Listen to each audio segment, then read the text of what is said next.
Ashoka bio classes में आपका स्वागत है। आज हम बात करेंगे पर्यावरण से संबंधित कुछ क्वेश्चन के बारे में। शुरुआत करते हैं। पहला क्वेश्चन, विश्व पर्यावरण दिवस मनाया जाता है, यानी विश्व पर्यावरण दिवस कब मनाया जाता है। बिल्कुल सिंपल सा क्वेश्चन है, लेकिन ये बार बार क्वेश्चन पूछे जाते हैं कंपटीशन में। तो विश्व पर्यावरण दिवस जो होता है 1 दिसंबर को, कि 5 जून को, कि 14 नवंबर या 15 अगस्त को मनाया जाता है। तो आपको पता है 1 दिसंबर को एड्स दिवस, 14 नवंबर को बाल दिवस, 15 अगस्त को स्वतंत्रता दिवस। तो बच्चा कौन? 5 जून। तो 5 जून को मनाया जाता है पर्यावरण दिवस। इको मार्क जो है वो कह रहा है कि किसके लिए उन भारतीय उत्पादों को दिया जाता है जो माने कौन से भारतीय उत्पाद को इको मार्क दिया जाता है। तो कह रहा है कौन कौन सा, कि शुद्ध एवं मिलावट रहित हो ऐसे पदार्थों के लिए, कि प्रोटीन जिसमें अधिक मात्रा में हो उसके लिए, या पर्यावरण के प्रति मैत्रीपूर्ण हो, या तो फिर आर्थिक दृष्टि से व्यवहार्य हो। तो देखिए, इको मतलब आपका इकोलॉजी हो गया, इकोसिस्टम हो गया। तो जब पर्यावरण से संबंधित जो लाभदायक होगा उसी के लिए इको मार्क दिया जाएगा। तो पर्यावरण के प्रति मैत्रीपूर्ण कौन सा ऑप्शन हो गया? बी, यानी सी। तो दूसरे का सी जो ऑप्शन सही होगा। अगला क्वेश्चन, तीसरा क्वेश्चन की बात करते हैं। तो तीसरा क्वेश्चन जो है कह रहा है कि दो भिन्न समुदाय के बीच संक्रांति क्षेत्र कहलाता है। दो भिन्न अलग अलग जातियां जो होती है तो उनके जो मिले हुए क्षेत्र को क्या कहते हैं? तो उनके मिले हुए क्षेत्र को बोला जाता है इकोटोन। इकोटोन यानी ऑप्शन डी सही होगा। बात करते हैं, चौथा है, निम्नलिखित में से कौन सा एक पारितंत्र यानी इकोसिस्टम शब्द का सर्वोत्कृष्ट उदाहरण है।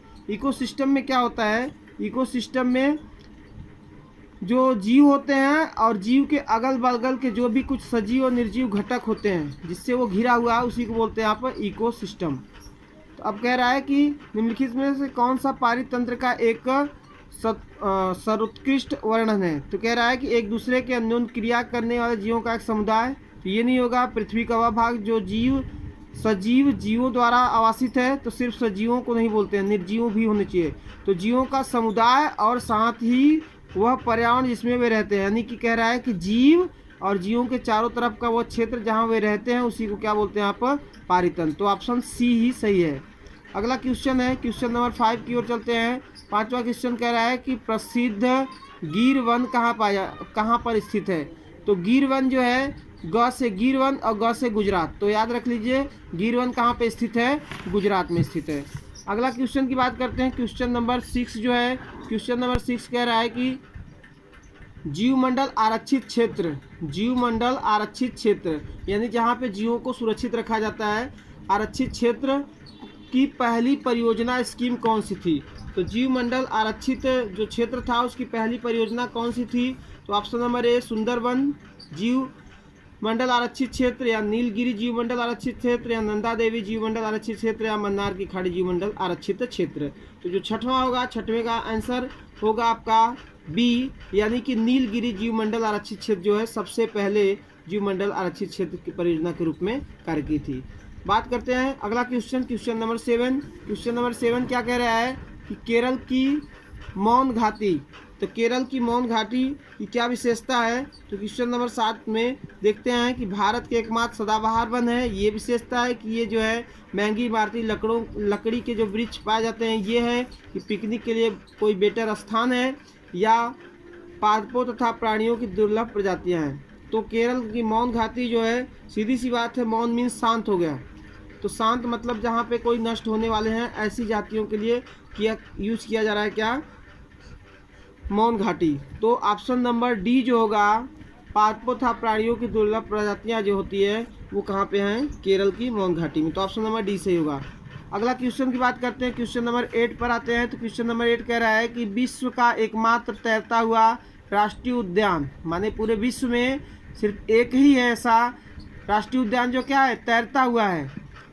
वो कह रहा है कि कैबुल लामजाओ कहाँ स्थित है। तो कैबुल लामजाओ पूछ रहा है कि कहाँ पे स्थित है।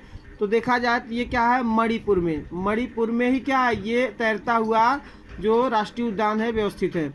अगला क्वेश्चन बात करते हैं, क्वेश्चन नंबर 9। क्वेश्चन नंबर 9 कह रहा है क्या वैश्विक तपन के फलस्वरूप हो सकता है, माने कि जो विश्व ग्लोबल वार्मिंग जिससे बोलते हैं, माने कि जो ग्रीन हाउस गैसें हैं इनके वजह से पृथ्वी का तापमान बढ़ रहा है, तो पृथ्वी के तापमान की वृद्धि को ही बोलते हैं ग्लोबल वार्मिंग या वैश्विक तापन। तो कह रहा है वैश्विक तपन के फलस्वरूप क्या हो सकता है, तो पूछने का मतलब कि इससे क्या साइड इफेक्ट आएगा। तो कह रहा है समुद्र तल में वृद्धि होगा, सीधी सी बात है, टेम्परेचर बढ़ेगा तो ग्लेशियर पिघलेंगे, तो ग्लेशियर पिघलेगा तो समुद्र के जल स्तर का वृद्धि होगा। फसल के स्वरूप में परिवर्तन आएगा, तो टेम्परेचर बढ़ने से सीधी सी बात है कि पर्यावरण जो फसल है उनमें भी परिवर्तन आएगा। तट रेखा में परिवर्तन आएगा, समुद्र के किनारे का जो क्षेत्र है, जब समुद्र का जल स्तर बढ़ेगा तो सीधी सी बात है जो तट होगा वो क्या होगा, जलमग्न हो जाएगा। तो तीनों प्रभावित हो रहा है, इसका मतलब कि कौन सा ऑप्शन सही होगा, ऑप्शन नंबर डी, उपरयुक्त सभी। नेक्स्ट और आखिरी क्वेश्चन है, क्वेश्चन नंबर 10 कह रहा है कि गलत जोड़ा बताना है आपको। कह रहा है कि बांदीपुर अभ्यारण्य जो है वो कहाँ पे है, कर्नाटक। तो ये तो सही है कि बांदीपुर अभ्यारण्य कहाँ है, कर्नाटक। दूसरा कह रहा है सरिस्का अभ्यारण्य, तो सरिस्का अभ्यारण्य जो होता है वो कहाँ पे है, राजस्थान, ये भी सही है। अन्नामलाई अभ्यारण्य ये कहाँ पे है, तमिलनाडु, तो ये भी सही है। तो जब तीनों सही है तो सीधी सी बात है चौथा क्या होगा, रॉन्ग होगा, यानी कि डी जो है पेरियार अभ्यारण्य कहाँ पे है, कह रहा है आंध्र प्रदेश। तो ये क्वेश्चन क्या है, रॉन्ग है। वीडियो देखने के लिए धन्यवाद। ज़्यादा से ज़्यादा लाइक शेयर और सब्सक्राइब कीजिए।